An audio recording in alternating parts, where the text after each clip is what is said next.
Hey guys, thanks for coming back for the next week of our series called Enter the Dojo. We've been talking about taking off our old bad habits and putting on the new good habits. The thing is, it doesn't happen overnight.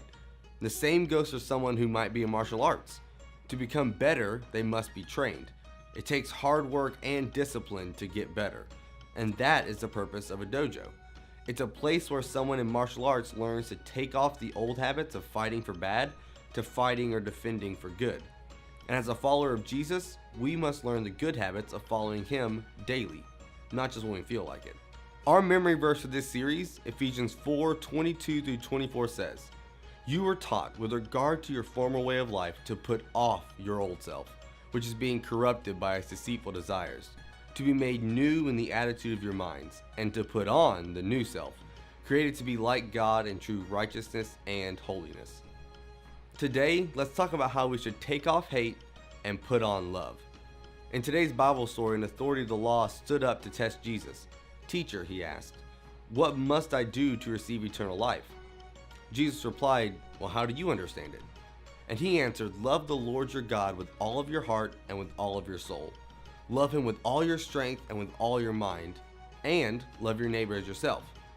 "You have answered correctly," Jesus replied. "Do that and you will live." But the man wanted to make himself look good, so he asked Jesus, "And who is my neighbor?" Jesus goes on to tell him a story of a man who was beaten, robbed, and left hurt on the side of the road. Two men passed by him. The first one was a priest. The second one was a Levite, but there was a third. Do you remember who he was? He was a Samaritan. Now, we don't know a whole lot about the Samaritan, but what we do know is that he chose to put on love. He could have chose to keep walking or even make fun of the guy for not defending himself.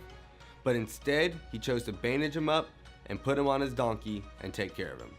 Jesus asked the question, which of the three do you think was a neighbor to the man who was attacked by robbers? And the authority of the law replied, the one who felt sorry for him. Then Jesus told him, go and do as he did. Now, Jesus here gives us a clear example of how we should love our neighbors. Not just our neighbors to the left or the right of our homes, but everyone. We should treat others the way we would want to be treated, with love and kindness. Now, should we only love those that are hurt? No, we should love everyone. Love those who act or look differently than you. Love those who may even seem like your enemy. Love those who are outcasts. Jesus teaches us to love those who are close to Him and far from Him. No one should be excluded from the love of Jesus. As a follower of Jesus, we can do great things for Him, but let's remember to love. We are reminded of this in 1 Corinthians 13:2. Suppose I have the gift of prophecy. Suppose I can understand all the secret things of God and know everything about Him. And suppose I have enough faith to move mountains. If I don't have love, I'm nothing at all.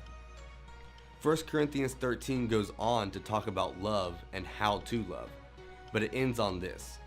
1 Corinthians 13:13, the three most important things to have are faith, hope, and love, but the greatest of them is love. So how do I love others? Well, it's not that complicated. It's simply putting someone else's needs ahead of your own, and that's what Jesus did. So wherever you are, choose to love those in your homes, schools, and communities. Let's choose to take off the old and to put on the new. Let's choose to take off hate and put on love.